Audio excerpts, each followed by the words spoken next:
আসসালামু আলাইকুম। আপনারা সবাই কেমন আছেন? আলহামদুলিল্লাহ। আমি মোমেনার দিনকাল থেকে মোমেনা বলছি। আজকে একটি সুন্দর সকালে শুভেচ্ছা জানাই। বাইরে অনেক হাওয়া চলতেছে। বিসমিল্লাহির রহমানির রহিম।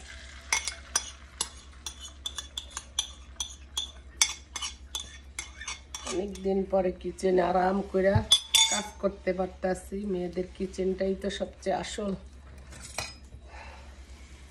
একদিন কিচেনে যে অবস্থা হয়েছিল, ছেলের জন্য একটু দেখি এক স্যান্ডউইচ বানিয়ে দেই। আমার আজকে অনেক কাজ পড়ে আছে। ওই যে ওই দিন গরুর মাংস আনছিল না, সে মাংসের ভুঁড়ি, আমরা আবার ভুঁড়ি খাই, অনেক পছন্দ আমার জামাইরা, আমাদের সবাইরই। ওইটা ক্লিন করতে হবে। ওইটা আমি ডেকের মধ্যে রাইখা দিছি, ফ্রিজও জায়গা নাই, ডেকের মধ্যে ঠান্ডা তো সেই জন্য। নিউ ইয়র্কের দোকানগুলোতে দেখবেন এখন সব বাইরে, মাছ মাংসগুলো সব বাইরে রাখে। মানুষের আকর্ষণও হয়, কেনার জন্য আগ্রহ হয়, সেই জন্য আমিও ভাবছি আজকে ছেলের সাথে ব্রেডই খাইয়া ফেলবো নাস্তাতে, আর এক্সট্রা করে কোনো কিছু ঝামেলা করবো না।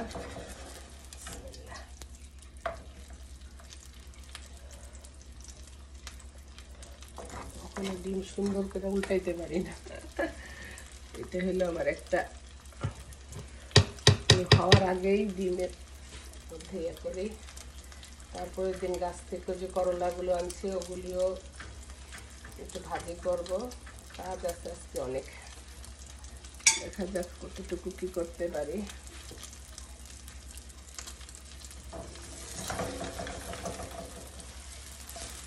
তিনটা ডিম ভাজা নিচ্ছি, ছেলে আমি একসাথে খাইয়া ফেলবো। তারপরে আর অন্য নাস্তা কিছু বানাবো না। ছোট্ট ছোট্ট চেরি টমেটো ছিল, ওগুলি আমি দিয়ে দিচ্ছি।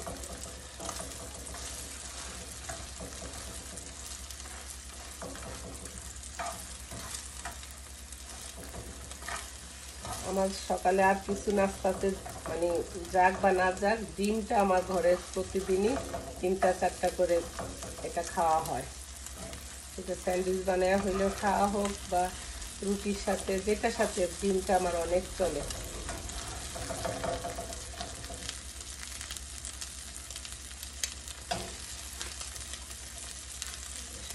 হয়ে গেল। ছেলের জন্য এখানে একটু এপাকা কাইটা নিচ্ছি, আর পার্সিমন ফ্রুট ভাবি দিচ্ছে, সেটাও কাইটা নিচ্ছি। ও না খাইলে পার্সিমন ফ্রুটটা আমার অনেক পছন্দের। যাই হোক, এখনকার জন্য, পরে আবার দেখা হচ্ছে। এই যে আমি সব কিছু কেটে কুটে এখন উপরে উঠছি নাস্তা খাইয়া।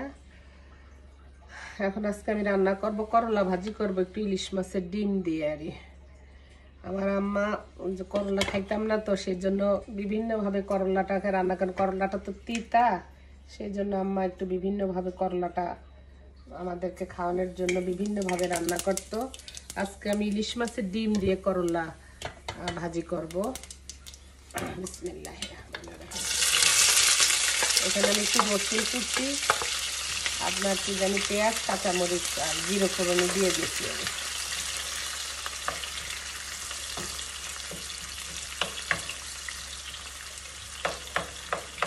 অনেকে করলা তিতা দেখে খাইতে পারে না, এইভাবে আপনারা একটু ইলিশ মাছের ডিম দিয়া বা ইলিশ মাছের মাথা দিয়ে আলু দিয়ে একটু করলা ঝোল করে খাইবেন, বা চিংড়ি মাছ দিয়ে, যেইভাবেই রান্না করবেন দেখবেন মজা লাগবে। করলা আমার অনেক একটা ফেভারেট তরকারি বলতে পারেন। আমার হাজব্যান্ডের অত ফেভারেট না, তবে তারা আলু দিয়ে যদি ভাজি করে দেয় সেটা অনেক পছন্দ করে। আর সবসময় কি আর আলু দিয়ে ভালো লাগে বলেন? একটু ঘুরে ফিরে যদি রান্না করি তাহলে ভালো লাগবে। যে কোনো রান্নাই আপনি যদি একটু অন্যরকম করে মাঝে মধ্যে রান্না করবেন, দেখবেন একটু অন্যরকম টেস্ট লাগবে। তাহলে হলুদ দিয়ে দিলাম, আর একটু জিরা গুঁড়া দিব।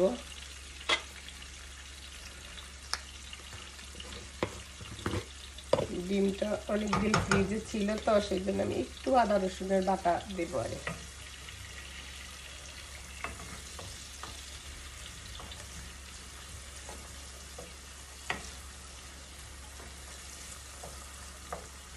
করলার মধ্যে বেশি করে পেঁয়াজ দিবেন, দেখবেন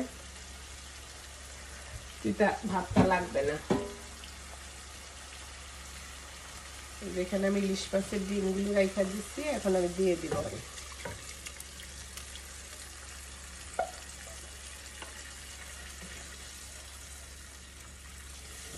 ইলিশ মাছের ডিমটা যখন কইসা যাবে তখন আমি করলা সাথে একটু আলুও দিব। এই যে এখানে আমার ইলিশ মাছের ডিমের তেল উঠে গেছে মশলাটার থেকে। এখন আমি করলাগুলো দিয়ে দিব।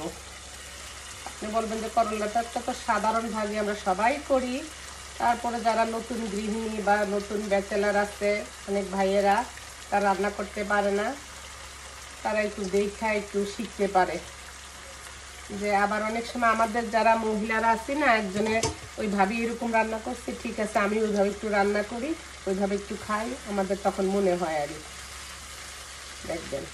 জানি না কার কি মনে হয়, আমি যদি কারো বাসায় কিছু একটা খাইয়ে আসি ভালো লাগে, তখন বাসায় এসে আবার ওই জিনিসটা করি আর এখন ভাত খেতে বসে গেলাম। অনেক খিদা লাগছে, আজকে অনেক কাজ করছি। সে গরুর ভুঁড়ি ক্লিন করছি অফ ক্যামেরাতে। ভাত খেতে বসছি, সে করলা ভাজি করছি যে ইলিশ মাছের ডিম দিয়ে সেটা, আর আপনার গতকালকে রান্না করছিলাম সিম দিয়ে মৃগেল মাছ কাঁচা টমেটো, সেটা সেই তরকারিটা খাওয়া হয় নাই আজকে। এখন বের করলাম, এটা খাবো এখন আল্লাহ খাওয়াইলে।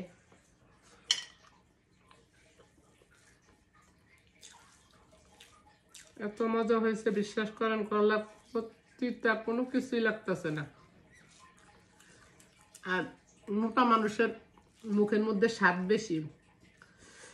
আলহামদুলিল্লাহ, আমার মুখের মধ্যে আমি যা খাই সেটাই মজা লাগে।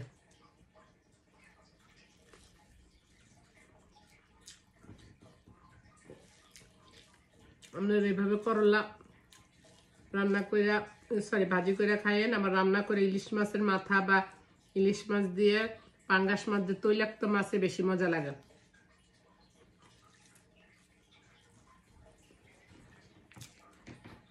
আলহামদুলিল্লাহ, এবারে মাশাআল্লাহ দিলে এত করলা ধরছে আমার গাছে, সবাই দিছি, কম বেশ পরিচিত আত্মীয় বেআত্মীয়। এবার মাছের তরকারিটা খাই দেখবো।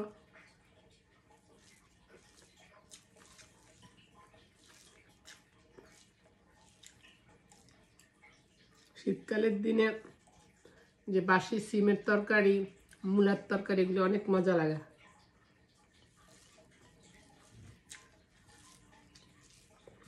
এই তরকারিটা বসে আমার ছেলেও খাবে।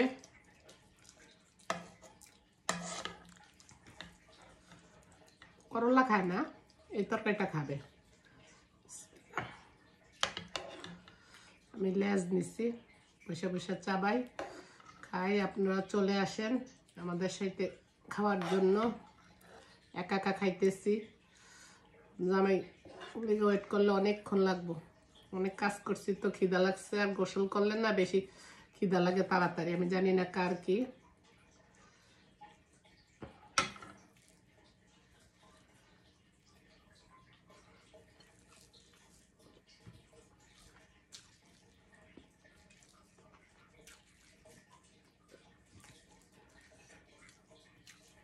চুলার মধ্যে গরম করা তরকারি হাত পুরা যেতেছে।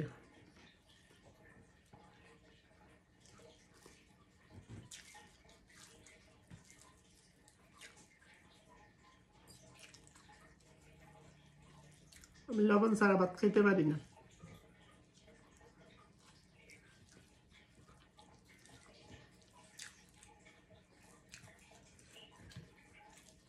সত্যি সত্যি আমি নিজে রান্না করছি বললে বলি না, খুবই মজা হয়েছে। বললাম না, মোটা মাইসের মুখের মধ্যে স্বাদ থাকে ভালো।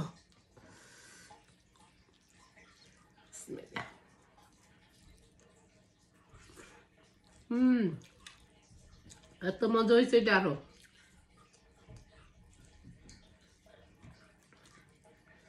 যে কি জানি ভাইরাল হয়েছে, কি জানি এত স্বাদ, কেন স্বাদ কি জানি বলে সবাই, ওইরকমই সত্যি সত্যি এত মজা হয়েছে, নিজেরটা নিজেই প্রশংসা করলাম। এই তরকারিটা আমার বড় ছেলে, আমার ছোট ছেলে সবাই পছন্দ করে, মাছটার মধ্যে একটু কাটা কম তো তো ঠিক আছে। রান্না করছি দুপুরবেলা, খাইতে বসলাম, সন্ধ্যা হয়ে গেছে, রাত্র হয়ে গেছে মনে হয়। এখন মনে করবেন মোস্ট অফ দ্য ভিডিও আমার রাত্রে বেলাই হবে। তো ঠিক আছে, আল্লাহ ভালো রাখুক, ভালো থাকেন। আপনারা যে যেখান থেকে আমার ভিডিওগুলো দেখতেছেন কমেন্টের মধ্যে জানাবেন, ভালো লাগলে লাইক করবেন, সাবস্ক্রাইব করবেন। আল্লাহ হাফেজ, আসসালামু আলাইকুম, শুভরাত্রি। কেন রাত্র হয়ে গেছে তো, টাইম যাই হোক কিন্তু রাত্র তো।